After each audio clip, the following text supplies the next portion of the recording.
একা থাকার সিদ্ধান্ত আসলে মানুষ খুব সহজেই নেয় না ভাই।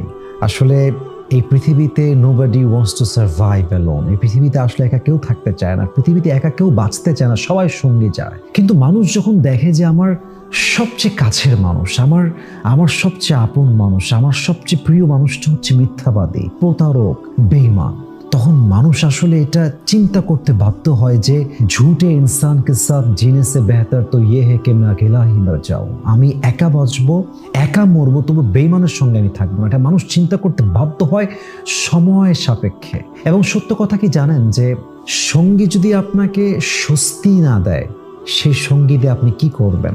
সঙ্গী মানে হচ্ছে বিশ্বাসের জায়গা, সঙ্গী মানে হচ্ছে ভরসার জায়গা, সঙ্গী মানে হচ্ছে আমার সবচেয়ে স্বস্তির জায়গা।